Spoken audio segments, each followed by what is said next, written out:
মধ্যে সকল ভক্তবৃন্দের মধ্যে ভগবানই তো আছেন, তাই উপস্থিত সকলকে আমার প্রণাম জানাই। মাথাটা নিচু করলাম, উপস্থিত সকলকে আমার প্রণাম জানাই। একরকম তো ভেবে এসেছিলাম মায়ের কথা বলবো, কিন্তু এত ছোট ছোট বাচ্চারা রয়েছে, একটা বড়দের মতো করে বলা একরকম, একদম বাচ্চাদের মতো কথা বলা একরকম। আমি কলকাতায় সেন্টারে সানডে ক্লাস নিতাম, ক্লাস 3 থেকে বাচ্চারা আসতো, তখন পুরো সানডে ক্লাসের মতো করে একরকম বলা, আর বাইরে তাদের মতো করে একরকম বলা। সেই জন্য এদের দেখে ভাবছি কোন কথাটা বললে এরা নিতে পারবে আর বুঝতে পারবে না, এটা আমি একটু চিন্তায় পড়ে গেছি।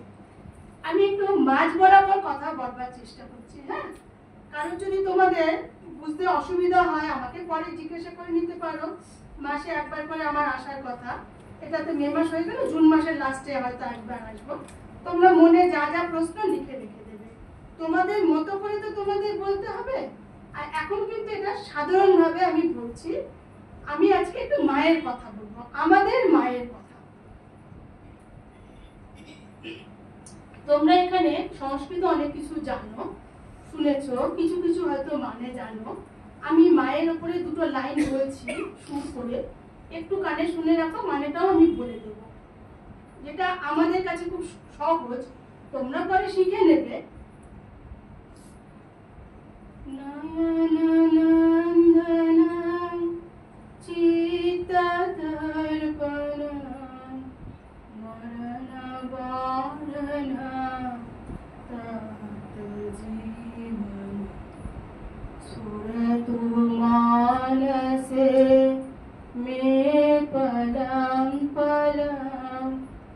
चरण पंकज शारदेश्वरी। আমরা মার কাছে প্রার্থনা করছি, আমাদের মা শ্রী শ্রী মার কাছে প্রার্থনা করছি। নয়ন নন্দন, আমাদের চোখে যা নন্দন যুক্ত সুন্দর জিনিস দেখতে তো আমরা ভালোবাসি, সেটা হচ্ছে নয়ন নন্দনম। চিত্ত তর্পণম, যা আমাদের চিত্তে শান্তি দেয়, প্রশান্তি দেয়। এই যে আমাদের তর্পণ করে না পিতৃ দেবতাদের, মানে পিতৃলোকে মহালয়াতে জানো কি তর্পণ করতে যাচ্ছে, সেই তর্পণ করলে তারা শান্তি পায়। তাই চিত্ত তর্পণম কথাটা মানে হচ্ছে যা আমাদের চিত্তকে শান্তি দেয়, প্রশান্তি দেয়। মরণ বারণ, যা আমাদের মরণকে বারণ করে। মানে কি, আমরা সারাক্ষণ বলছে প্রতিদিনই মরছি, যারা জীবনে কোনো উন্নতি নেই, কোনো চেষ্টা নেই, তমগুণে আচ্ছন্ন, তারা প্রতিদিনই মরছে। সেই মরাটাকে যেন প্রতিদিন আমরা না মরি, একদিনই জীবনে মরবো, শেষ নেই। আমরা সারাটা জীবন যতদিন বাঁচবো, আমরা ক্রমশ জীবনটাকে আরো ভগবানমুখী করবার চেষ্টা করব, সেটা হচ্ছে জীবন। আর স্বামীজি কি বলছে, expansion is life, contraction is death. যেটা আমাদের সবসময় সংকুচিত করে সেটা হচ্ছে মৃত্যু, আর যেটা আমাদের ক্রমশ এগিয়ে দেয়, এক্সপায়ার করে। একজন বন্ধু একজনকে সাহায্য করছে, তাতে যে সাহায্য করছে, সাহায্য পাচ্ছে তার তো উন্নতি হচ্ছে, যে সাহায্য করছে তারও উন্নতি হচ্ছে, সেটা হচ্ছে এক্সপানশন। তাহলে এক্সপানশন লাইফ। তাই মরণ বারণম, যা আমাদের মরণ বারণ করে। তপ্ত জীবনম, এই যে জীবনটা আমরা যেটা চালাচ্ছি সেটা আমাদের উদ্দীপ্ত করে রাখে। তপ্ত মানে আগুন দেওয়া, তো কোনো কিছুকে গরম করা। গরম জীবনকে আবার কি গরম করবে না, এটার মানেটা হচ্ছে সেই জীবনটাকে উদ্দীপ্ত করে রাখছে। যা সেটা কি, এই যে এতগুলো শব্দ বলে গেলাম, সেটা যেন আমার সবসময় মনের মধ্যে উদ্দীপ্ত হয়। স্ফুরত মানসে, আমার মনে যেন স্ফুরণ হয়।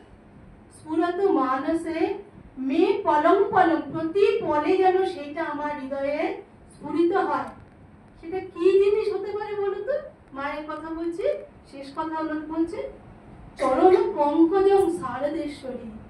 মা, তোমার ওই যে দুটো পা, চরণ পঙ্কজম, সেটা আমার নয়নকে নন্দন করছে।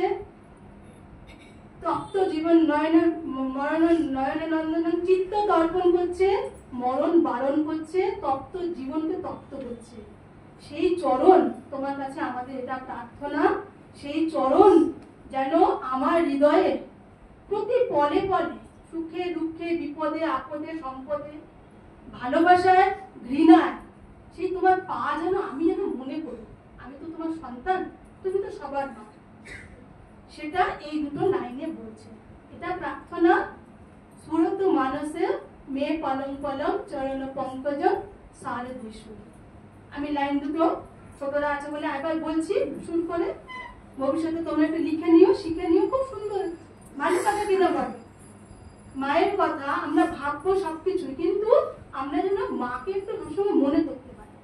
মা আমাদের বন্ধুর মতো, উনি তো সবার মা, জগতের মা বলছেন, তো তাহলে আমাদের বন্ধুর মতো, আমাদের সুখে দুঃখে সবসময় যেন আমরা সন্তান মার কাছে যেন মা যেন এই হয়েছে গল্প করা বন্ধুর মতো। নিজের বাড়ির মার সঙ্গে যেমন ছোটবেলা থেকে করি, ছেলে মেয়েরা যখন একটু বড় হয়ে যায় তখন মার সঙ্গে অতটা সম্পর্ক একটু দূরে দূরে, কিছু বলবো না, কিছু ই করবো না, লুকোতে যায় অনেক রকম। কিন্তু একজন মা কিন্তু সব জানে, আমার নিজের মা হচ্ছে সেই মায়েরই প্রতিনিধি। তাই ওইগুলো ওই নিজে যদি মাকে বলতে না ইচ্ছে করে ওই মায়ের সঙ্গে পরামর্শ করবো, ওই মাই বলে দেবে তুমি কিন্তু একটা অন্যায় করছো, যাও তোমার নিজের মাকে গিয়ে বলো। তাহলে আমাদের যে বলে না সঠিক রাস্তায় চলা, প্রপার গাইডেন্স, সেটা আমরা একটা যদি উঁচু খোটায় দৃষ্টি রাখি সেটা আমাদের ঠিক ঠিক হবে। সেই জন্য মাকে যেন আমরা মনে করি। সেই জন্য আজকে আমি মায়ের কথা, আমাদের মায়ের কথা বলবো বলে ঠিক করেছি। লাইন দুটো দিয়ে শুরু করছি, আর একবার বলছি। নয়ননন্দনং চিত্ততর্পণং নরনবরণং তপ্তজীবনং স্ফুরতু মানসে মে পদং পদং চরণ পঙ্কজং শারদেশ্বরী। মা বলেছেন আমি 17 মা, অ17 মা। তার জগতে আমরা যত মানুষ আছি এই তো মাত্র দুটো ক্যাটাগরি আছে, হয় আমরা সৎ হব, না হয় আমরা অসৎ হব, তাই তো কথা। তাহলে মা যখন বলছেন আমি 17 মা, অ17 মা, তাই মানে মা সবার মা। একটা বলে যারা অঙ্ক করো তোমরা, প্রুভড বলে লাস্টে দাও না অঙ্কের শেষে, তাহলে এটা প্রুভড যে মা তাহলে সবার মা। কারণ আমরা হয় সৎ হবো, না হয় অসৎ হবো। আবার একটা সময়ের মধ্যে আমি সৎ হতে পারি, অসৎ হতে পারি, একজনের প্রতি সৎ হচ্ছে, একজনের প্রতি অসৎ হচ্ছে, তখনও কিন্তু মা আমাদের থেকে ছেড়ে যাচ্ছে না। তাহলে উনি যে বলছেন উনি সবার মা, তাহলে ওনার কথাতেই প্রমাণ যে হ্যাঁ উনি 17 মা, অ17 মা, সবার মা। আর উনি আমাদের ভেতরের কথা, বাইরের কথা সবকিছু সব জানেন, তাই না? এবং সবসময় আমাদের যে কোনো সময় আমরা জানি যারা ডেকেছে, আমরা সবসময় আমাদের সাহায্যের হাত বাড়িয়ে রয়েছেন সবকিছু। বাড়ির মা যিনি একটা মানুষের শরীর ধারণ করে রয়েছেন, তার একটা ক্ষমতা, একটা সীমা পরিসীমা থাকে, সম্পূর্ণটা তো করবার ক্ষমতা একটা মানুষের থাকে না। কিন্তু এই মা সবসময় আমাদের আছেন, তাহলে উনি আমাদের সত্যিকারের মা।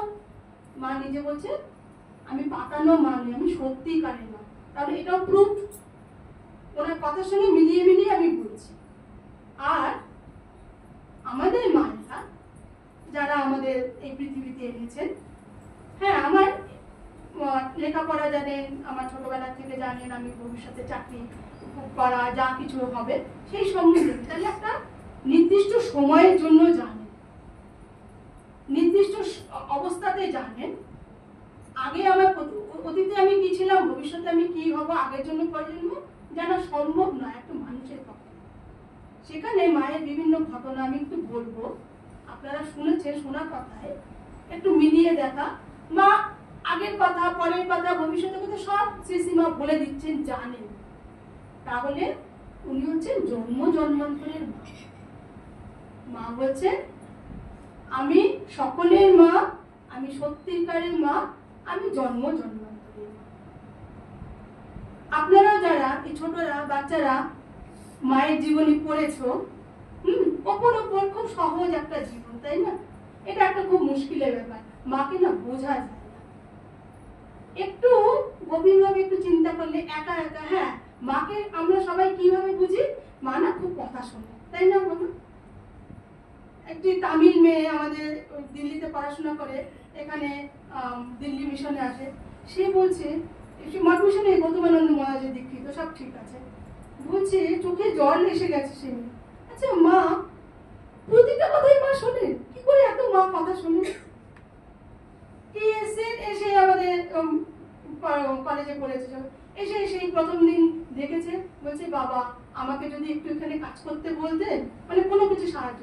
সঙ্গে সঙ্গে নাকি পেছন থেকে প্রভাব ব্যানার্জি ভজন শেষ হয়েছে, এই তুমি যাও তো একটা হারমোনিয়ামটা ধরো তো। ছোট মেয়ে তো আমরা বলি, কিন্তু এই যে কিরকম মিলে যায়, মা তো তার মনের কথা শুনতে পাচ্ছেন। মানে আমি শুধু মার দিকে তাকিয়ে বলছি বাবা এখানে আমি একটু কাজ করতাম। আর মেয়েটা যখন ঘটনাটা বলছে আমাকে, বলছে ভজন শেষ হলো না, মাকে এই কথাটা আমি বলেছি যে এখানে সবাই এরকম কাজ করছে, একটুখানি মিশনে কিছু আপনারা তো তোমাদের ইচ্ছা করে। মা সত্যি, আমরা শুধু একটা বোঝাই, মা খুব কথা শুনেন, তাই না? কিন্তু মা নিজে কি, আমি সেটা একটুখানি একটু বলতে চাইছি আজকে। মা সম্বন্ধে না অনেক বললেও কিছুই বলা হয় না, শেষে গিয়ে দেখা যায় মানে বলাটা আমাদের পক্ষে সম্ভব না। কিরকম, আমাদের না এটা শাস্ত্রে রয়েছে, আমাদের মুনি ঋষিরা বলে গেছেন যে ভগবান তো এই জগৎ সৃষ্টি করেছে, তাই তো? আচ্ছা ভগবান কোথায় প্রতিষ্ঠিত আছেন বলতো? কিসে প্রতিষ্ঠিত? আমাদের মুনি ঋষিরা ধ্যানে এর উত্তর পেয়েছিলেন, ভগবান তার মহিমায় প্রতিষ্ঠিত। জগৎ জুড়ে যে ভগবানের মহিমা, তাতে ভগবানকে বোঝা যায়। উনি তো অদৃশ্য, আমরা দেখতে পাচ্ছি না। বিভিন্ন ঘটনায় বিভিন্ন অবস্থায় ভগবানের যে মহিমাটা এক এক জায়গায় প্রকাশ পায় না, যে বাবা এটা ভগবান না হলে হতো না, ওই মহিমাতে উনি প্রকাশিত।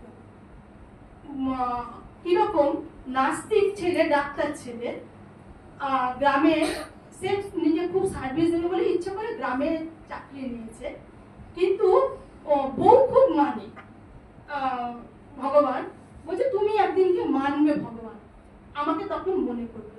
তখন বলছে মানুষের সেবা করাটাই ধর্ম, আবার ভগবান ভগবান কি? এখনকার অনেক ছেলে মেয়ে আলাদা বরাবরই কিছু কিছু ছেলে মেয়ে এরকম থাকে। তা কিন্তু বাবা মা বলেছে খুব বড় লোকের ঘরের ছেলে, তুই তো শহরে না, আমি গ্রামে সবার সেবা করবো। খুব বড় মনে, ওই যে বড় মনে, তাতে তো অনেক এগিয়ে গেছে। গ্রামে কি হলো, একা একা থাকে, আর গ্রামের সবাই ওকে দেবতার মতো শ্রদ্ধা করে, এত ভালো ছেলে। নতুন চাকরি নিয়ে গেছে, গ্রামে পোস্টিং ইচ্ছা করে নিয়েছে। বন্যায় সব জন্য ভেসে যাচ্ছে, আর গ্রামে সবাই পরপর করে আসছে। একটি ছেলেকে নিয়ে এসছে, ওই জলে সাপে কেটেছে। তার মা কাঁদতে কাঁদতে এসছে, পায়ে ফেলেছে যে ডাক্তারবাবু আপনি না হলে এটাকে বাঁচাতে পারবে না। দেখলো তো সত্যি শেষ অবস্থা। এ কি করলো, সাপের বিষ মারবার জন্য যে ইঞ্জেকশন দেওয়ার কথা, সেটা একটা জায়গায় ও 3টে দিয়েছে। আর গিয়ে ও এত হতাশ হয়েছে না, যে মায়ের একমাত্র ছেলে, আমি তো বাঁচাতে পারবো না, এ সম্ভব নয়, এটা আমার বুদ্ধির মধ্যে কি করে এলো, আমি 3টে ইঞ্জেকশন দিয়ে দিয়েছি, এমনিতেও মারা যাবে অমনিতেও মারা যাবে, ঠিক আছে 3টে ইঞ্জেকশন, আমি আমার শান্তির জন্য, যে আমি আমার শেষ চেষ্টা করেছি বলে ও বাইরে পড়ে রয়েছে পেশেন্ট নিয়ে। ও ভেতরে ঘরে গিয়ে একদম সোফাতে এলিয়ে হতাশ হয়ে পড়ে আছে, যে একটু পরেই মারা যাওয়ার খবর আসবে। আর এদের সঙ্গে তো কন্টিনিউয়াস সে কাজ করছে 8 ঘন্টা মতো, সে একটুখানি নিদ্রা মানে ঘুমিয়ে পড়েছে। পাশ থেকে বলছে ডাক্তারবাবু ডাক্তারবাবু, ভেবেছে নিশ্চয়ই মারা গেছে। বলছে না, ছেলেটা না ভালো হয়ে গেছে। ও না হা হয়ে গেছে, এসে এসে বলছে, তখন মা পায়ে আছড়ে পড়ে বলছে ডাক্তারবাবু আপনি ভগবান, আপনি আমার ছেলেকে বাঁচালেন। ছেলে বসেছে, আর ছেলেটা না কিছু চিন্তা করেনি, হঠাৎ করে না বলে ফেলেছেন, না গো আমি বাঁচাইনি, এ ভগবান না হলে কেউ বাঁচাতে পারে, ওকে তো ভগবান মানে না। এটা হচ্ছে ভগবানের মহিমা কোথায় প্রকাশ পাচ্ছে। ভগবান নিজে দেখা দিচ্ছেন না, মহিমাটা যখন প্রকাশ পায় তখন আমরা অটোমেটিক্যালি যে চাই না সেও বলে ফেলি, এটা ভগবান ছাড়া এটা সম্ভব নয়। 3 তলা থেকে বাচ্চা পড়লো, মা কালী সাধক ছিল কি ছাদের থেকে, সে নিজে আমাকে বলেছে, আমাকে না মা কালী রক্ষা করেছে, কারণ ওই বাচ্চা নিচে পড়ে তন্ময় পেয়েছে, নিচে পড়লে কখনোই বাঁচবার কথা না, বাট আমার কিচ্ছু হয়নি। সবাই বলছে বাবা এই কি বাচ্চা উপর থেকে বলে কিছু হয়নি, বলছে আমি না মা কালীকে খুব এর জন্য মানি, ওই বাড়িতে মা কালী প্রতিষ্ঠিত আছে, সবাই ধরে নিয়েছে মা কালী তাকে রক্ষা করেছে, না হলেও রক্ষা হওয়া সম্ভব নয়। বাচ্চা পড়লো, তাই কিছু হলো না, সাময়িক একটুখানি অজ্ঞান হয়েছে, তারপরে আবার ঠিক হয়ে গেছে। ওই ছোটবেলা আমার 3 বছরের ঘটনা, তখন থেকে আমি মা কালীকে খুব পাই। আমি কি জন্য বলছি, গল্প করে একটু বলছি। ভগবান তার মহিমায় প্রতিষ্ঠিত। ব্রহ্মার 4টি পুত্র, তারাও এই কথাটাই জিজ্ঞেস করেছিল, ভগবান কোথায়? উত্তর এসেছিল, সংস্কৃত তো তখনকার দিনে দেবভাষা, আমাদের দেশে ভাষা, স্বে মহিম্নি। স্বে মহিম্নি মানে, সে মানে আমার নিজস্ব, যে সব বলি না আমরা নিজস্ব, সেই থেকে সে কথাটা এসছে। ভগবান তার নিজ মহিমায় প্রতিষ্ঠিত, ওনার যে জগৎ জুড়ে মহিমা, তাতে ভগবান প্রতিষ্ঠিত। এই একই কথাটা, কেন এই কথাটা বলছি, একই কথাটা না আমাদের মায়ের ক্ষেত্রে প্রযোজ্য। মায়ের জীবনে যত রকম ঘটনা দেখবো, মা হচ্ছে বিভিন্ন জায়গায় ওনার মহিমায় উনি প্রতিষ্ঠিত। এখানে সেই মহিমনি কেন বলছে, এটা ভগবানের জন্য একমাত্র প্রযোজ্য, যে কারোর উপরে নির্ভরশীল নন। ওনার যে মহিমাটা না, ওটা জগতে কোনো কিছু, কোনো ব্যাপার কিছুর সঙ্গে নির্ভরশীল নয়, ওটা ওনার নিজস্ব মহিমা, সম্পূর্ণ উনি নিজের উপর নির্ভরশীল। যে ঠাকুরের জন্য মায়ের এত মহিমা প্রকাশ পাচ্ছে, কি স্বামীজি মাকে প্রণাম করে মাকে প্রচার করেছে, কি ষোড়শী পূজা করেছে, অনেকে অনেক রকম বলে, তখন থেকে মাতৃত্ব শক্তি ওনার জন্য উঠেছে, তা নয়। মা ওই নিয়ে জন্মেছেন, মা উনি নিজের মহিমায় বরাবর রয়েছে, এবং 67 বছর এই পৃথিবীতে ছিলেন। 67 বছর ধরে এই যে প্রতিটা সময়, প্রতিটা জায়গায় ওনার মহিমাতেই উনি প্রতিষ্ঠিত ছিলেন। সেগুলো তোমরা যখন জীবনে আরো পড়বে, জানবে, যারা পড়বে, এক একটা ঘটনা না একা একা একটু চিন্তা করলে তখন ওই ঘটনাটা যেন ভেতর থেকে আমাদের কথাটা আসে। আর তোমরা বিশ্বাস করবে না, আমি ঠাকুরের কথা, স্বামীজির কথা বলি, আমি না মায়ের কথা কোথাও বলি না, মানে আমার বলতে ভালো লাগে না। ওটা নিজে বুঝবা, নিজে অনুভব করবা মায়ের কথা, মানে আমাদের শিশি মায়ের কথা। একটা কথা শুনলে একটু ভাববে, নিজেরা দেখবে ভেতর থেকে একটা মানেটা অন্যরকম আছে। আমি এখানে উদাহরণগুলো যখন দেব তখন তোমরা বুঝবে। আমাদের শাস্ত্রে বলছে ভগবানের 6টি বিশেষ গুণ আছে। একটা হচ্ছে ঐশ্বর্য, আর একটি বীর্য, আর শ্রী, জ্ঞান, বৈরাগ্য, আর একটি বোধহয় মেধা।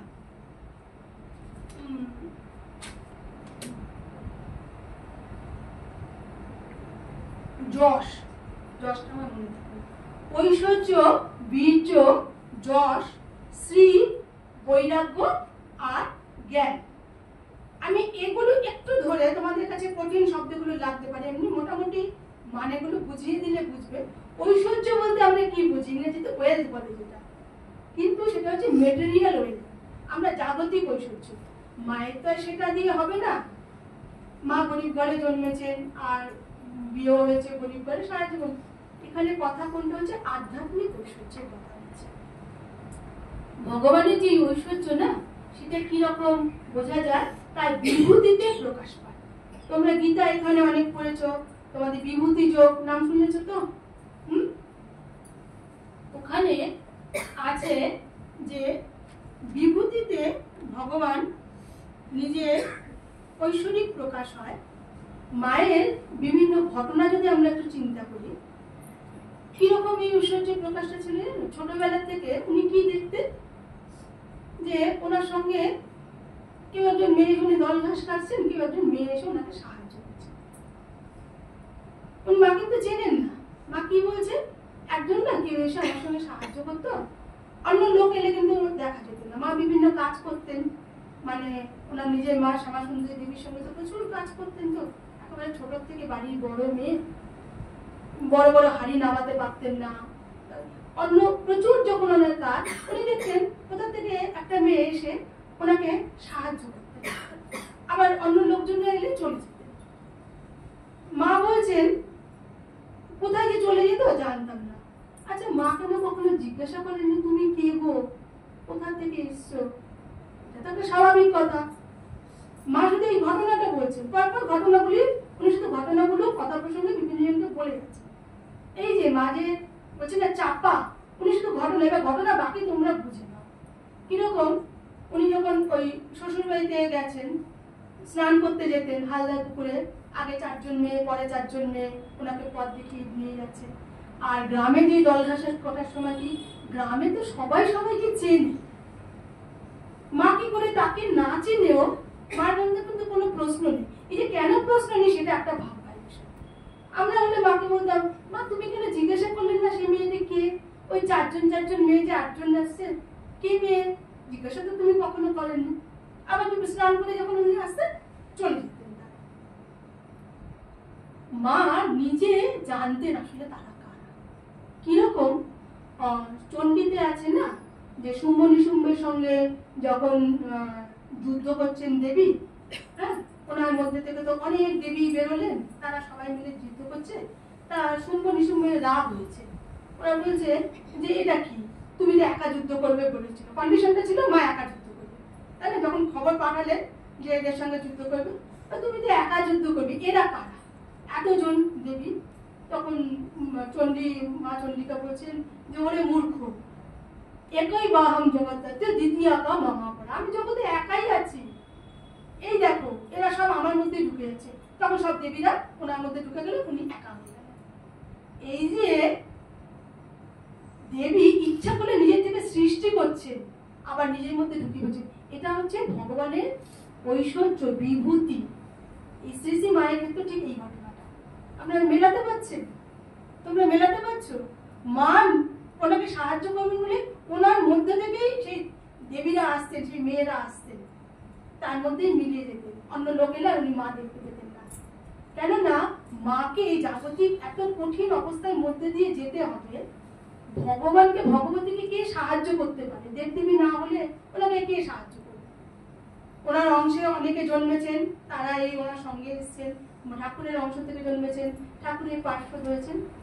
এইখানে ভগবানের যে 6টা গুণ বললাম, এই ঐশ্বর্যের প্রকাশ মার মধ্যে সারা জীবন ধরে কম বেশি অনেকবার দেখা গেছে।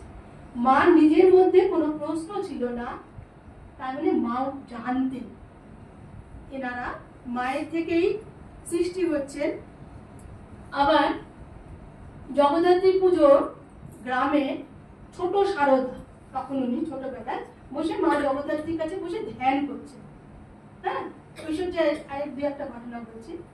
ধ্যান করছেন, বলছেন হলদে পুকুরে রামহৃদয় ঘোষাল একজন ব্রাহ্মণ ছিলেন, তিনি বয়স্ক মানুষ, এসে দেখছেন যে মা জগদ্ধাত্রী আর এই যে মেয়েটি ধ্যান করছে, দুজনের মধ্যে কোনো পার্থক্য উনি দেখতে পাচ্ছেন।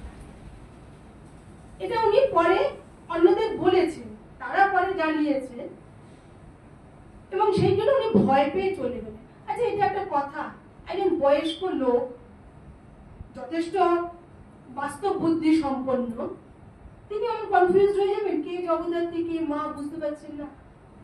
মা তখন আসলে জগদ্ধাত্রী রূপে ধ্যান করছেন, তো সেই রূপের সাথে এক হয়ে গেছে, একজন দেখেছেন। তিনি এই সাক্ষ্যটা দিচ্ছেন যে এরকম দেখে না আমি না বুঝতে পারলাম না। এগুলো মায়ের জীবনীতে রয়েছে। হরিপ্রেম মহারাজ, স্বামী হরিপ্রেমানন্দজি, এই ঘটনা সবাই জানে।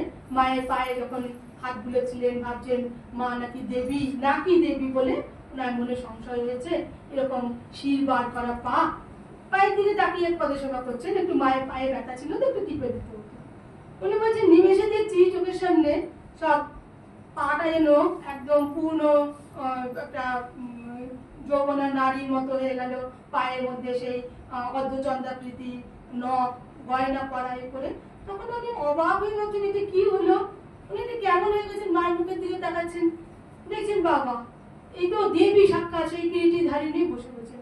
উনি ওরকম, আমাদের ধারণা শক্তি খুব কম তো মানুষের, ওটা নিতে পারি না। উনি সঙ্গে সঙ্গে অজ্ঞান হয়ে মায়ের কোলের উপরে মাথা দিয়ে ছোট ছেলে পড়ে গেলেন। যখন জ্ঞান হচ্ছে দেখছেন মা পিঠ চাপড়াচ্ছে, ও হরিপ্রেম কি হলো রে, কি হলো? বলছে যেই বয়স্কা মা সেই পায়ে শিলদার করে সেই মা।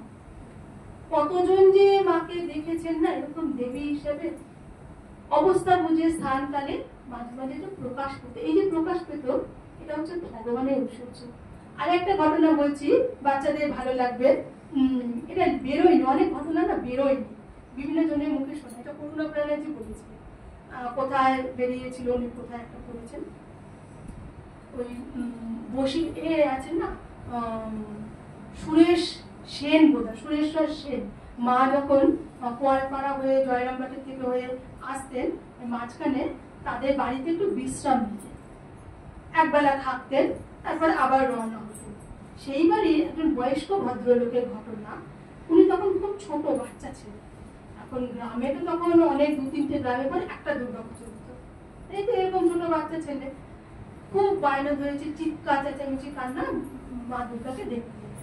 এদিকে তখন মায়ের সঙ্গী সাথীকে নিয়ে ওনার বাড়িতে আসবেন, বাড়ির সবাই ব্যস্ত, কি আর বাচ্চাকে নিয়ে যাচ্ছে ওইখানে। আমাদের কলকাতার মতো তো নয়, প্যান্ডেল প্যান্ডেল ঘুরে ঘুরে ঠাকুর দেখছে। গ্রামে একটা পুজো হচ্ছে, এই 4 দিনের মধ্যে কেউ একবার গেল, একটু প্রণাম করে এলো, তখন যেরকম চল ছিল।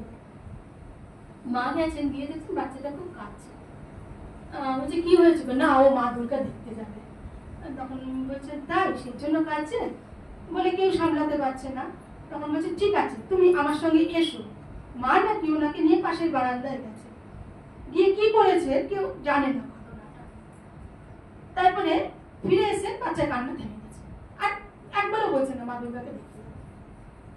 তারপরের থেকে গোটা জীবন উনি আর মা দুর্গাকে দেখতে যাননি। বয়সকালে ওনার কোনো আত্মীয় স্বজন বা কেউ, ছোট কেউ, তিনি লিখে গেছেন ঘটনাটা। তিনি বলেছেন যে আচ্ছা, আমি শুনেছিলাম আপনার ছোটবেলায় এমন হয়েছিল, মা পাশে এরকম বারান্দায় নিয়ে গেছিলেন। মায়ের নামটা আস্তে আস্তে সবার কাছে পরিচিত হচ্ছে, যে তারপরে থেকে আপনি আর কোনোদিন মা দুর্গাকে দেখতে যাননি কেন, কি হয়েছিল ঘটনাটা? তখন বলছে আমি তোমাকে বলছি, কিন্তু আমি বেঁচে থাকতে এইসব কথাগুলো তুমি লিখবে না, আমি মরে গেলে তারপর তুমি যাবো বলে উনি ঘটনাটা বললেন। আমাকে মা নিয়ে গেলেন, আমি তো মা দুর্গা দেখে বলে খুব কাঁদছি। মা বললেন তুমি মা দুর্গাকে দেখবে, এই দেখো বলে মা না নিমেষে মা দুর্গাতে পরিণত হয়ে গেল। আমি হা করে মাকে দেখছি, জ্যান্ত দুর্গা। স্বামীজি যে বলছেন না জ্যান্ত দুর্গা, ওনারা তো অনুভূতি সম্পন্ন পুরুষ। স্বামীজি নিশ্চয়ই মাকে সেরকম দেখেছেন, না হলে খামোখা জ্যান্ত দুর্গা বলতেন। এইটা ঘটনাটা প্রমাণ। মানে আমি মাকে দেখে না আর দুর্গা দেখবো, মাটির দুর্গার কি দেখবো, যে আমি যে জ্যান্ত দুর্গা দেখেছি ওইটার স্মৃতিটা উনি সারা জীবন পোষণ করেছেন বলে, একে বলেছে বলে উনি কোনো জায়গায় লিখেছেন, হয়তো কোনো উদ্বোধনে বেরিয়েছিল। এরকম কত ঘটনা আছে আমরা সব জানি না। শরৎ মহারাজ ওনার ডায়েরিতে লিখে গেছেন, স্বামী শারদানন্দ, মা ওনাকে রাজ রাজেশ্বরী রূপে দর্শন দিয়েছিলেন। ত্রিপুরা সুন্দরী, রাজরাজেশ্বরী, আমরা সব নামগুলো শুনি, সেটা শরৎ মহারাজ প্রকাশ করেননি। ওনার মারা যাওয়ার পরে ওনার ডায়েরি থেকেও এটা পাওয়া যায়।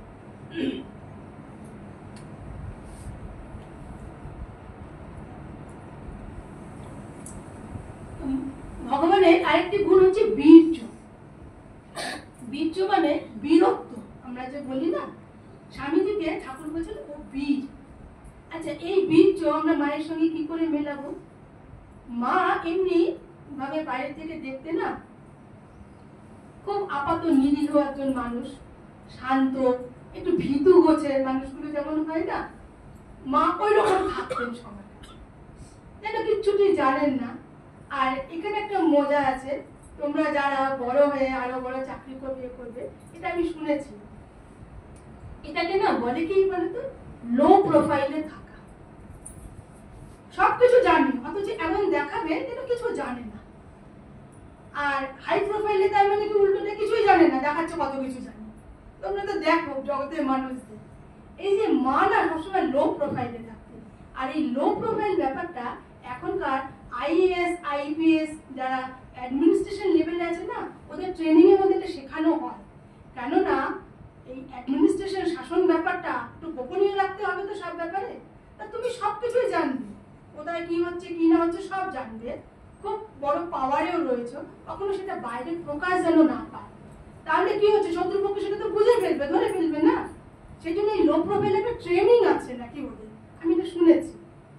এটা মায়ের কথা বলতে গিয়ে কেউ বলছে যে এখন যেটা অ্যাডমিনিস্ট্রেশনে শেখানো হয়, আমাদের মায়ের দিকে তাকালে এটা বোঝা যায় মা কিন্তু নিজেকে সবসময় লো প্রোফাইলে রাখে, উনি কিচ্ছু জানেন না জগতে। এবং খুব সবাই বাবা ভয় ওনাকে, স্বাধীনতার সংগ্রামীরা ওনার কাছে এসে থাকতো বলে ওই পুলিশের যে বড় অফিসার এসে জিজ্ঞাসা করছেন, একটু খানা তল্লাশি করেছেন, তারপর মার কাছে শুনেছেন তো পরমংশ দিবসী জয়রামবাটি ঘটনা। মাকে যে বলছেন, মা আপনার ভয় করে যে যে এত সবাই পুলিশ টুলিশ আসে, সঙ্গে বোধহয় রামময় মহারাজ বা কি ছিলেন। আমার বলছে আমার না খুব রাগ হয়েছে যে মা কিরকম উত্তর দিলেন। মা বলবেন কেন ভয় কিসে, তাই না? ওটা তো বলাটা স্বাভাবিক ছিল যে ভয় কিসে। মা বলছে না বাবা খুব ভয় করে। আর ইনি তো ছোট ছেলে, এটা খুব রাগ হয়েছে। তাহলে মা ওরকম কথা বলবেন যে ভয় করে? হ্যাঁ বাবা খুব ভয় করে বাবা, এই যে এতজন এসে এখানে সব কানা তল্লাশি সব করে, মানেটা কি যাতে না করে তারা। তখন তিনি বড় অফিসার, তো তিনি আশ্বস্ত করছেন মাকে, না মা আপনি ভয় পাবেন না, আমি দেখবো বেশি কেউ যেন এখানে এসে উৎপাত একই না করে। ব্যাপারটা কি, এই যে বুদ্ধিমতী নিমেষে ব্যাপারটা সলভ হয়ে যায়। এরকম মায়ের জীবনে বলে এগুলো একটু কি জানো, কেন কথা বলছি, তোমরা বড় হবে একটু চিন্তা করলে না, এগুলো আমাদের ভেতর থেকেই, আমাদের ভেতরে তো ভর্তি জ্ঞান আছে, বাইরে পড়ে পড়ে শিখতে হবে সেরকম নয়। নিজেরা একটু চিন্তা করলে দেখবে কত জিনিস ভেতর থেকে উত্তর পাওয়া যাচ্ছে। আবার সেটা ঠিক উত্তর না ভুল উত্তর, সেটা বড় কাউকে জিজ্ঞেস করে নেবে যে আমি এরকম ভাবছি, এটা কি ঠিক হলো।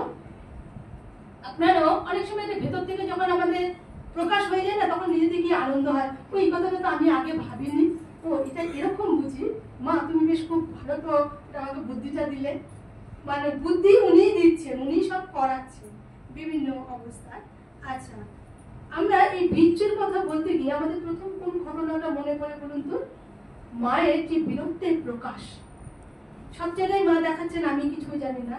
মা যখন কামারপুকুরে ছিলেন না, ঠাকুর চলে যাওয়ার পরে, তখন হরিশ বলে যার ভক্ত, ঠাকুরের ভক্ত, তার স্ত্রী যাতে এরকম আধ্যাত্মিক পথে না থাকে, মানে এখনো আছে না ফ্যামিলিতে হাজব্যান্ড ওয়াইফ দুজন দু রকমের, মা ঠাকুর বলছেন না যেখানে দুজনে এক রকমের সেটা মহা সৌভাগ্যের কথা, দুজন দুজনের ধর্মপথের সহায়। কিন্তু অনেক সময়ই হয়, ঠাকুর সেটাও বলেছেন, কথা মেয়ে সবই বলেছেন, যে বউ বলছে কি জায়গা বাবা বিয়ে দিল, না পেলুম খেতে, না পেলুম বাচ্চাদের খাওয়াতে, তিনি দিন রাত ভগবান ভগবান হচ্ছে। তো হরিশ ঠাকুরের কাছে খুব আসতেন, খুব ভালো ভক্ত। হরিশকে তার বউ এমন কিছু ওষুধ করেছেন, কিছু জাদুটোনা যাকে বলে, ব্ল্যাক ম্যাজিক, তার মাথাটা খারাপ হয়ে গেছে। সে কিভাবে যেন কামারপুকুরে চলে গেছে। মা তখন ওখানে একা আছে, ঠাকুরের শরীর যাওয়ার পরে মা গিয়েছিলেন না।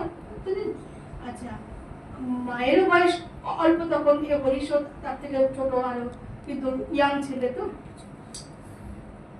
গিয়েছেন, কি হয়েছে, হঠাৎ করে মার পিছন পিছন ছুটছে হরিশ।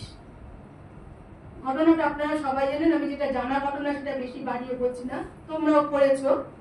আচ্ছা, পিছন পিছন ছুটছেন, মা বলছেন কি ওই ধানের হামারের পাশে 7 পাক ঘুরে আমি বলে ফেলেছেন কথাটা, আমি আর পারলুম না। তখন নিজ মূর্তি এসে পড়ল। নিজ মূর্তিটা কি, বগলার অংশে মা আছেন, সেটা স্বামীজি বলেছেন। কাউকে শিষ্যকে বলছেন আমি স্বপ্নে দর্শন পেয়েছি ইত্যাদি, বলছেন বাইরে মহা শান্ত ভাব, এই বগলার অংশে জন্ম। শ্রী মায়ের কথা বলছেন, মায়ের কোনো শিষ্য ভবিষ্যতে তার কাছে দীক্ষা নিয়েছেন, এরকম স্বপ্ন দেখে যখন স্বামীজিকে বলছেন, এইখানে সেই মূর্তিটা প্রকাশ পাচ্ছে। বলছে তখন নিজের মূর্তি এসে পড়লো, বুকে হাঁটু দিয়ে জিপ টেনে এমন চর কষাতে লাগলো যে ও হাত লাল হয়ে গেছে, ও হে হে করে হাঁপাতে লাগলো। একটা পাগল মানুষের এমনি গায়ে শক্তি থাকে বেশি, একটা ইয়াং ছেলে তার গায়ে কত শক্তি পারে, এটা সম্ভব? মা তাকে মাটিতে ফেলে তার বুকে হাঁটু দিচ্ছেন, এটা আমরা ভাবতে পারি? তাহলে এটা কতটা বীর্যের প্রকাশ। এই যে ভগবানের বীর্য একটা শক্তি আছে বিশেষ, ওই প্রকাশটা সেই দিনকে দেখা দেয়। মায়ের এই প্রকাশ, উনি যে ভগবতী, উনি যে সবার মা, জগৎকে উনি সৃষ্টি করেছেন, এই প্রকাশগুলো যে এক এক সময় আমরা ভাবি হ্যাঁ মা তখন সত্যি এরকম আর কিছু, আমরা এটা ভাবি না, এটা কখনো সম্ভব হতে পারে? একটি পাগল অল্প বয়সী মাঝবয়সী ছেলেকে মাটিতে ফেলে বুকে হাঁটু দিয়ে মা এমন থাপ্পড় দিচ্ছেন, সে নিয়ে করে হাঁপাতে লাগে। আবার যখন ওই যে পাশে উদ্বোধনী বউটিকে ধরে মারছিল, রান্না ঠিক সময় করে দাওনি বলে, মা উপর থেকে গলা এত উঁচুতে উঠেছে, কেউ এরকম মায়ের গলা শোনেনি, ওনার তোকে তখন ওই বীর্যের প্রকাশ, মানে মা তো এগুলো সব চাপা দিয়ে পৃথিবীতে এসছে, সাধারণ মা হয়ে আমরা যেন তাকে মা বলে ধরতে পারি। ভগবানকে সব থেকে আমরা আপন করে কি পাই? নিজের মায়ের মতো, তাই তো? তবুও তিনি যদি একজন দেবী হয়ে দাঁড়িয়ে থাকেন, একজন যদি মা কালী হাতে খাড়া হয়ে নিয়েছেন, মা দুর্গা 10টা হাত, ঠিক নিজের মা, আমরা যেই মায়ের কাছে ছোটবেলা থেকে বল ঠিক মেলানো যায় না যে উনি তো দেবী, প্রথম আসবে কি উনি তো দেবী। সেই জন্য ভগবান যেন আরো কাছে আরো ধরা দেবেন বলে এই যুগে মানুষের খুব দরকার। মাতৃ স্নেহ মাতৃভাব, আমরা বড় অসহায়, সারা পৃথিবী জুড়ে এত গোলমাল এত কিছু, আমাদের একজন মা চাই যিনি সবসময় বলবেন আর কেউ না থাকুক জানবে তোমার একজন মা আছে। এই যে আশ্বাস বাণী দেওয়ার জন্য উনি বলছেন তুমি বলবেন মা বলেছেন। ছেলে বলছে হ্যাঁ বলবো, আপনি বলেছেন না, তুমি বলো, বলবে মা বলেছেন, বলিয়ে নিচ্ছে কথাটাকে, নিচে সই করছেন মা বলে। গোটা জীবন উনি মাতৃত্ব, সেই ছোটবেলায় এদেরকে খাইয়েছিলেন, যখন পাখা দিয়ে হাওয়া করছেন দুর্ভিক্ষ পীড়িত মানুষদের খাইয়েছিলেন, তখন ওনার যেমন মাতৃত্ব, ঠাকুরের যখন উনি সেবা করতে এসেছেন সেই মাতৃত্ব, তারপরে উনি যখন সঙ্গের সেবা করছেন, উনি যখন বৃদ্ধ বয়স পর্যন্ত, গোটা জীবন উনি এবার এই ঠাকুরের এই মাতৃভাব প্রচার করবার জন্য এবার ওনাকে রেখে গেছেন। মা নিজে বলছেন আমাদের মা, সকলের মা বলে আজকে আমি ঘটনাটা বলছি, সেই জন্য বারবার আমি এই মাতৃত্বের উপরে জোর দিয়ে বলবো। অনেকে যে বলেন ঠাকুরের মাকে যখন ষোড়শী পূজা করেছে মাতৃত্ব জাগিয়ে তুলেছে, কথাটা ঠিক আমরা মেনে নিতে পারি না। বলতে পারেন অনেকে তাদের নিজস্ব দৃষ্টিভঙ্গি, আমরা সেটা কাটছি না, কিন্তু মা ছোটবেলা থেকে ঘটনাতে জানা যায় ভাই বোনদেরকে মানুষ করেছেন, উনি মানুষ করেছেন।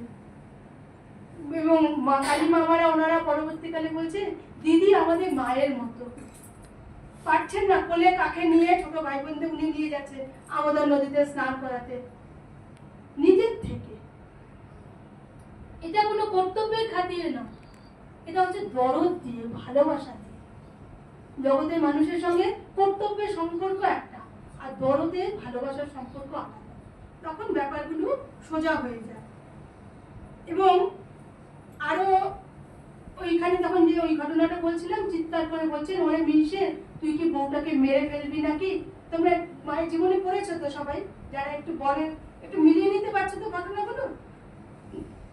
উদ্বোধনে পাশে বস্তির মতো ছিল, তাতে একটি বউ সময় মতো রান্না করতে পারেনি বলে বিকেল বেলায় যখন স্বামী এসছে বা রাত্রিবেলা এসছে খাবার পায়নি, তখন বউকে ধরে খুব মারছে, আর সেটা বউটা চিৎকার করে কাঁদছে। মা শুনে ঘর থেকে বেরিয়ে এসে উদ্বোধনের বারান্দায় বেরিয়ে বলছেন ওরে মিনসে তুই কি বউটাকে মেরে ফেলবি নাকি? এমন জোরে বলেছে, এই যে বীর্যের প্রকাশ, তাতে যেন সাপের মাথায় ধুলো পড়ার মতো লোকটি একদম গুটিয়ে গিয়ে একদম ঘরে ঢুকে গেল। তারপরে মানবিমানে দুজনে পালা শুরু হলে আর কোনোদিন ওরকম বলা শোনা যায়। আরো যখন ওই সিন্ধুবালা দেবীকে পুলিশে যখন ধরেছিল, দুই বোন, একজন দুই কি মহিলা, বৌদির নামও সিন্ধুবালা আর ননদের নামও সিন্ধুবালা। বৌদি সন্তান সম্ভবা ছিল, তারপর তাদের দুজনকে ধরে নিয়ে গেছে। মা শুনে জোরে করে চিৎকার করে, মায়ের এরকম রূপ দেখেনি কেউ, বলছে একটি কি ছেলে ছিল না যে তাদের দুটো থাপ্পড় মেরে এই বৌদিটাকে ছাড়িয়ে নিয়ে আসতে করতো? বাকিরা লিখছে মায়ের এরকম রূপ দেখে না ওই ভেতরে ভাবটা প্রকাশ করে পড়ছে। এরকম জায়গায় আমরাও দেখবেন সাধারণত উত্তেজিত হয়ে গেলে কি অন্যরকম একটা রূপ আমাদের প্রকাশ পেয়ে যায়। মা যেখানে যেখানে এরকম একটু উত্তেজিত হয়ে গেছে এই বীর্যতাটা মার প্রকাশ পেয়ে গেছে। কিন্তু আসল ঘটনাটা আমি নিজে পড়ে দেখেছি, তারা যে পুলিশরা যে ধরেছে না, খুব কিছু অন্যায় নয়। যে ননদ ছিল সিন্ধুবালা দেবী, উনি অ্যাকচুয়ালি ফ্রিডম ফাইটার ছিলেন এবং মার কাছে খুব আসতেন, মা সম্পূর্ণ জানতেন, এবং তার জন্যই দুজনকে ধরেছে, ধরে নিয়ে জেলে গেছে, পরে আবার ছেড়ে দিয়েছে। পরে এই যে সিন্ধুবালা দেবী, তাকে পুলিশে ধরেছিল, সে আবার মানে যে ননদ, সেরকম বিভিন্ন জায়গায় মানে স্বাধীনতা সংগ্রামীতে খুব সাহায্য করত। তখন আমাদের গ্রামে গঞ্জে বাংলাতে তখন খুব অবস্থা ওরকম চলছে, মায়ের সময় মায়ের কাছে অনেকজন আসতেন। সেই জন্য ঘটনাটা খুব একটা সত্যি নয়, যা শুধু শুধু ধরেছে সেরকম নয়, কিন্তু মা রাগ করছেন কি যে এখন সন্তান সম্ভবা মহিলাকে পুলিশ ধরে নিয়ে গেল, তখন কোন একটা ছেলে ছিল না যে দুটো চট কষিয়ে ওদের ছাড়িয়ে নিয়ে আসতে পারতো। আর এরপরে যদি যশ বলি, সময় বেশি হয়ে যাচ্ছে, আমি একটু ছোট করে বলছি, হ্যাঁ, আর চারটে আছে। যশ বলি, এই যশ বলতে যে বাইরে যে name fame, post position, glamour power, যেগুলো সব নিয়ে মানুষ খুব তাদের আকাঙ্ক্ষা থাকে, সেটাই নাকি জীবনের শখ, এখানে কিন্তু সেটাই কথা বলা হচ্ছে না, আধ্যাত্মিক যশের কথা বলা হচ্ছে।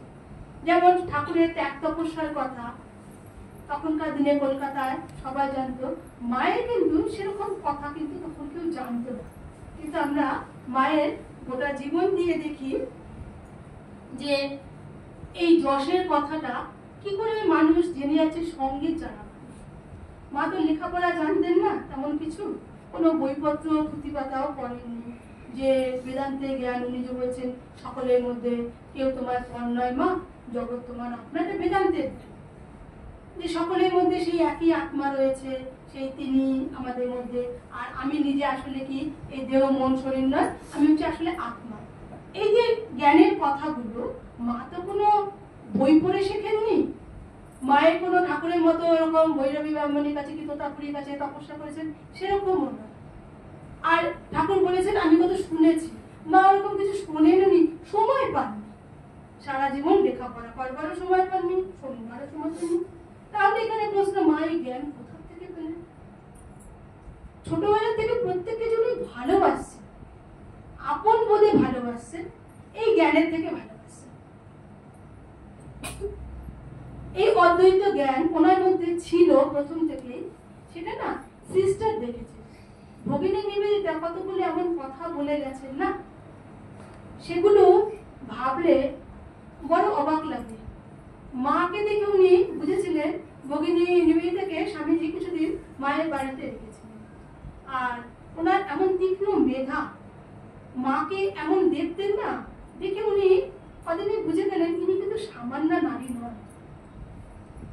ভগিনীর কিরকম দেখার দৃষ্টিটা ছিল, যদি আমরা ভাবি যে এরা সাপোর্ট করছে বা আমরা ভাবছি উনি একজন বিদেশিনী নারী, লেখাপড়া এত জানেন, এত কিছু লিখতে পারতেন, বক্তৃতা দিতে পারতেন, এটা কিন্তু ব্যাপারটা সেরকম নয়। আমি খুব সম্প্রতি একটা জিনিস শুনলাম, শুনে আমার নিজের অবাক লাগলো, তোমরা ছোটরা কতটুকু ধরতে পারবে।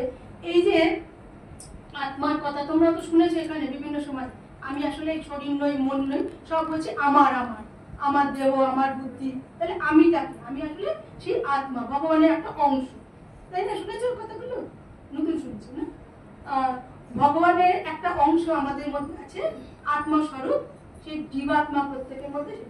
আমাদের দেশে এই অদ্বৈত জ্ঞান ঋষিমুনিরা তপস্যা করেছিলেন, এটা ছিল কিন্তু প্রচার হয়নি। সবাই এই দ্বৈতভাবে উপাসক হিসাবে এরকম ছিল।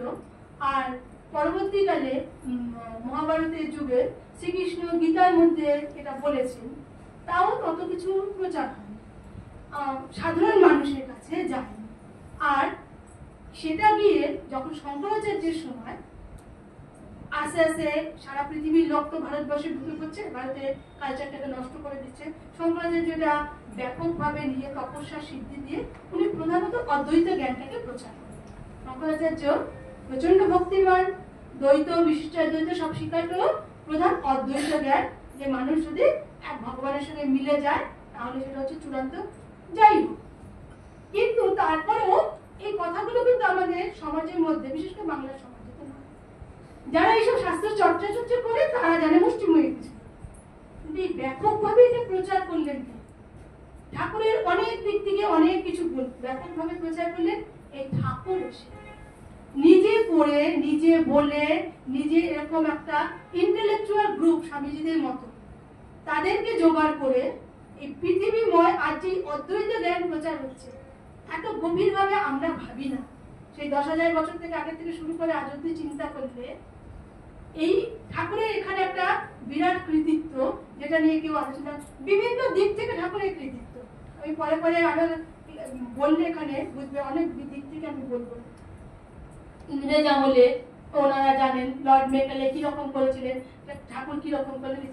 এইখানে এইটা একটা জিনিস আমি নতুন পয়েন্ট শুনলাম, সেখানে আমাদের দেশের লোক, বর্তমানের লোকই এইসব কিছু জানে, শঙ্করাচার্যের সঙ্গে ঠাকুরের একটা সম্পর্ক কোথায়। সেখানে নিবেদিতা বিদেশ থেকে এসে ওরকম একজন প্রথম বিদেশি ভাবাপন্ন ছিলেন স্বামীজিকে, যার জন্য প্রচন্ড বেগ পেতে হয়েছে তাকে এদেশীয় ভাবাপন্ন করতে, কেননা তখনকার দিনে ভারতবর্ষে এরকম মেয়ে ছিল না যে উনি ভবিষ্যতে যে সারদা মঠ আছে আমরা এসছি নিবেদিতার জন্য। স্বামীজি নিবেদিতাকে দেখলেন, ওনাকে নিয়ে যে একজন যিনি ভগবানের জন্য সব, ভগবান লাভের জন্য সব ছাড়তে পারেন, যিনি খোলা রাস্তা দাঁড়িয়ে বলতে পারেন যে ভগবান ছাড়া আমার কেউ নেই, এবং তার তত মেধা থাকতে হবে, তত বুদ্ধি থাকতে হবে, তত বীর্য থাকতে হবে, সবকিছু নিবেদিতা। এবং কাকে কেন্দ্র করে? শ্রীমা সারদা দেবীকে কেন্দ্র করে ভবিষ্যতে ভারতে মেয়েরা জাগবে, সেই হিসেবে উনি আনলেন নিবেদিতাকে। এবার নিবেদিতা কি বলছেন জানেন? শুনলে আপনারা অবাক হয়ে যাবেন। উনি এক জায়গায় লিখেছেন, এই কথাটা আমি আগে শুনিনি। বলছেন, if you take Shankaracharya's ideology of অদ্বৈত বেদান্ত, উনি অদ্বৈত বেদান্তকে বলেন, মানে তোমরা যদি শঙ্করাচার্যের এই যে একটা আইডিওলজি ধারণা বেদান্ত সম্বন্ধে, যদি শঙ্করাচার্যের যে ধারণা সেটা যদি না, and cover it with flesh and blood, সেই ধারণাটাকে যদি, আমার উনি কবি ছিলেন, খুব ভালো লিখতে পারতেন, মানে সাহিত্যিক ছিলেন, সেটা যদি তোমরা রক্ত মাংস দিয়ে আবরণ করে দাও একটা, then you get শ্রীরামকৃষ্ণ। আমি আবার বলছি, if you take Shankaracharya's ideology and cover it with flesh and blood, flesh মানে মাংস, রক্ত, তাকে যদি রক্ত মাংসের মুক্তি দাও শঙ্করাচার্যের আইডিওলজিটাকে নিয়ে, সেই ধারণাটাকে নিয়ে, তাহলে তুমি শ্রীরামকৃষ্ণকে পেয়ে যাবে। কোথা থেকে কথা টেনে নিয়ে কোথায় দাঁড় করাচ্ছেন, আমি কেন বলছি শুধু এইটুকু বোঝার জন্য, কি তীক্ষ্ণ মেধার উনি অধিকারী ছিলেন, মা সম্বন্ধে যা যা কথাগুলি উনি বলে গেছেন, আমরা যদি সেগুলো চিন্তা করি সত্যি অবাক হতে হয়। এই ওনার একটা ধারণা শক্তি ছিল বলে, এবং স্বামীজি তাকে পছন্দ করে নিয়েছেন, আধ্যাত্মিক শক্তি বিরাট ছিল বলেই তো এ লেভেলে কাউকে তো স্বামীজি সিলেক্ট করবেন না। এই কথাগুলো চিন্তা করলে বোঝা যায় ঠাকুর মা স্বামীজি, তারপরে আমরা তো নিবেদিতাকে ধরি, কোন পর্যায়ে উনি নিজে অধিষ্ঠিত ছিলেন। উনি এসছেন, মাকে দেখে বুঝছেন কিন্তু সামান্য নারী নন, সবসময় যিনি ঈশ্বরে তন্ময়, ঈশ্বরীয় কথা নিয়ে থাকেন, লোককে সেই ব্যাপারে উপদেশ দেন, অথচ সেই একই মন নিয়ে সাংসারিক ছোট খাটো খুঁটি নাটি সব তো মা পরিচালনা করছেন, সবার অত্যাচার সহ্য করছেন, ওই একটা মন দিয়েই তো ঠাকুর সমাধিস্থ হয়ে যেতেন। মা যে সমাধিস্থ হতেন কেউ বুঝতেই পারত না, সবসময় চাপা, একটু মা কোথায়, হ্যাঁ হ্যাঁ এই তো বাবা, মায়ের সমাধি ভাঙছে না, কোনো ছেলে জানে, মা খিদে পেয়েছে খাবো, হ্যাঁ হ্যাঁ তখন মা নেবে এলেন। বিশেষ করে শেষের দিকে তো থেকে থেকে সমাধিস্থ অবস্থায় চলে যেতেন, বাইরের লোকে বুঝতে পারত না। মাকে যদি আমরা খুব ওনার এই বাইরের প্রকাশটা ভাবি না, তখন মা বলে ঠিক মনে হবে না বলে উনি এটা চিন্তা রেখেছেন, উনি আমাদের মা, সকলের মা। কিন্তু আর তিনটে পয়েন্ট আছে, আর কতটুকু সময় বলবো, একটু বলি শুধু, হ্যাঁ 5 মিনিট বলছি। শ্রী হচ্ছে অন্তরের শ্রী,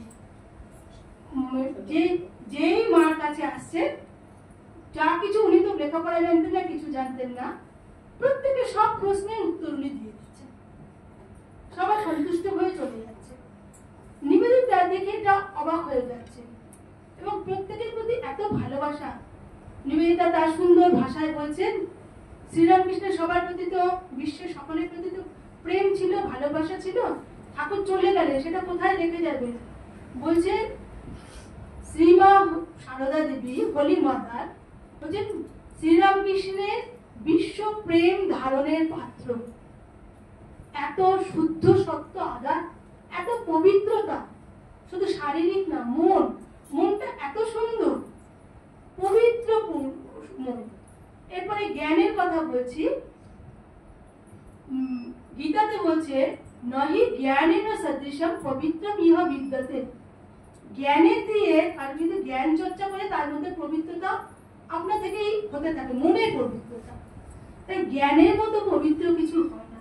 মা তো অদ্বৈত জ্ঞান নিয়ে জন্মেছেন, সারা জীবন সেটা ওই জ্ঞানটা ওনাকে পবিত্রতা এনে দিয়েছে।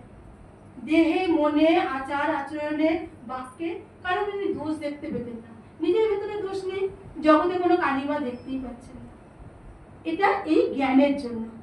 আর এই শ্রী যেটা বাইরে মায়ের, এই তো লাল পাড় একটা সাদা কাপড় পরা, কিন্তু এটা আমরা সবাই দেখেছি না, মাকে একটা টিপ পরালে, একটা মালা পরালে, একটা কাপড় পরালে, বাবা মাকে কি সুন্দর লাগছে দেখতে।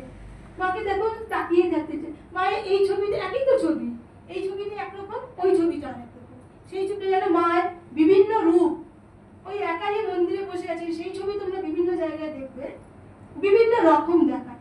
মায়ের এই যে শ্রী একটা, সেই শ্রী কি অন্যকে মনটাকে ভেতর দিকে টেনে নেয়, আকর্ষণ করে যে আমার মা দেখতে কি সুন্দর লাগছে।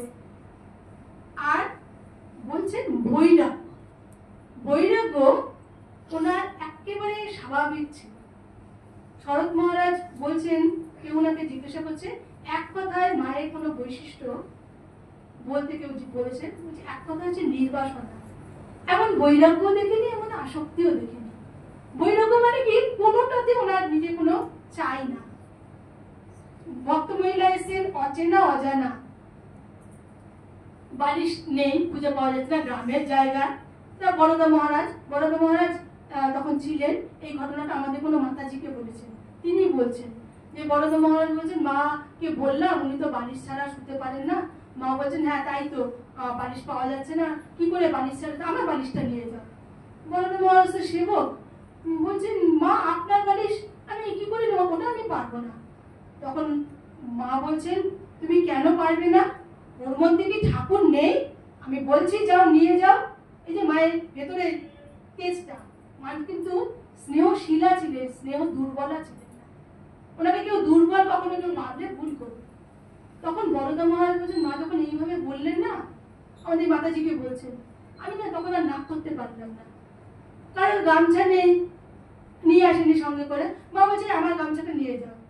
দিতে অনেকেই পারে, কিন্তু আমরা ভাবতে পারি আমাদের প্রতিদিনের ব্যবহারের জিনিস, সে তো ব্যবহার করে আবার চলে যাবে, রেখে দিয়ে আবার সেটা মাই ব্যবহার করবে।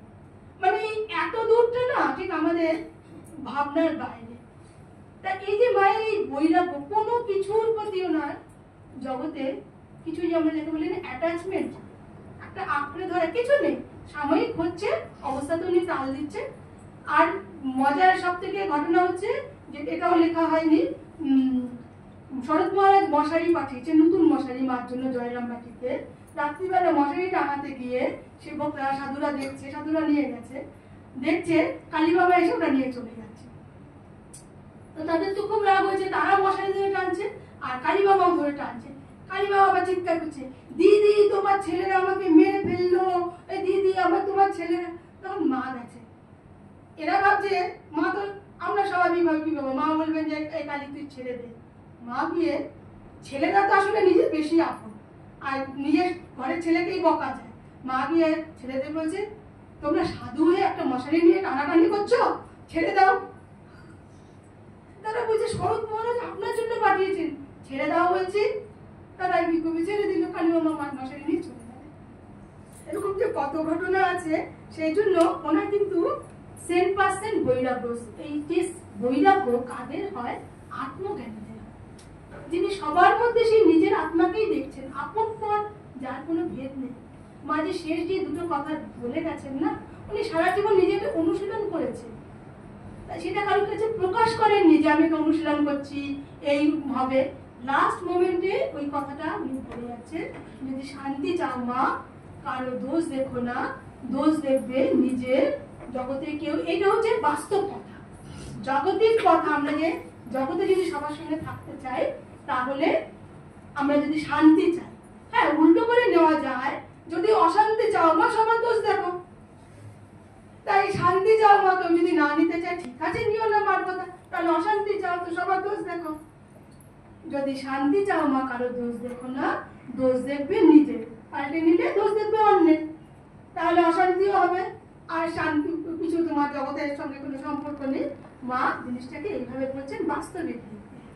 আর কেউ তোমার পর নয় মা, জগৎ তোমার আপনার, এটা হচ্ছে বেদান্তের দৃষ্টি। যে আত্মজ্ঞানী সবাই মধ্যে নিজেকেই দেখে, সেটা কিন্তু বেদান্তেরই জ্ঞান, সেটা অদ্বৈত জ্ঞান হতে পারে, বিশিষ্ট অদ্বৈত জ্ঞান হতে পারে, দ্বৈত জ্ঞান হতে পারে। তার মধ্যে আমার নিজেকে দেখতে পারি, আমার ইষ্টকে দেখতে পারি, তিনি আমি এক দেখতে পারি। মা এই দুটো চূড়ান্ত জ্ঞানের কথা একদম শেষ সময়ে বলে গেছেন, এবং সেই দুটো আমাদের কাছে এত গুরুত্বপূর্ণ এই কারণে মায়ের গোটা জীবনটা আমরা যদি একটু ভালো করে গভীরভাবে দেখি, মা নিজে যেই মহিমায় প্রতিষ্ঠিত, ওনার গোটা জীবনে প্রচুর ঘটনা, প্রচুর জায়গা আছে। এক একটা ঘটনা যদি আমরা একটু ভেবে দেখি, একটু গভীরে দেখি, তখন যেন মা আমাদের কাছে একটু ধরা দেবে।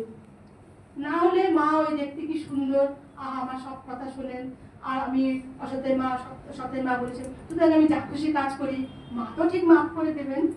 এগুলো কি কমার্শিয়াল বুদ্ধি। এই বুদ্ধিগুলো দিয়ে ঠিক আমাদের উন্নতি হবে না। জাগতিক কিছু, সাময়িক কিছু পেতেও পারি, মা তো বলেননি সেজন্য যে তুমি অসৎ হও, যা খুশি করো, এবং মা অনেক জায়গায় সে প্রতিবাদও করেছে, সেই সব ঘটনাও রয়েছে। সেইখানে আমাদের মনে রাখতে হবে, মা কিন্তু মা দুর্গা, মা কালী, মা চন্ডিকা সবকিছু। উনি যদি মা কালী হয়ে খাড়াটা দিয়ে ঝট করে আমার গলাটা কেটে দেন, ওনার রাইট আছে, সন্তানের উনি মা, উনি কাটতেই পারেন। সুতরাং সেটা কিন্তু খুব মুশকিলের ব্যাপার গিয়ে দাঁড়াবে।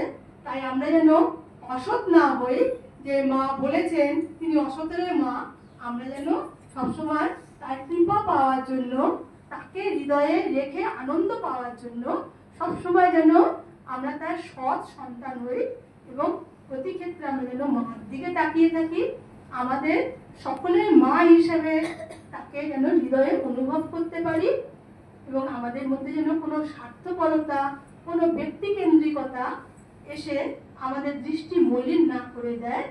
মা শ্রী শ্রী চরণে আমাদের এই প্রার্থনা, তিনি যেন তার পাদপদ্মে আমাদের ভক্তি দেন, আমরা যেন প্রতি পলে তার এই চরণ পঙ্কজ আমাদের যেন হৃদয়ে ধারণ করতে পারি। নমস্কার।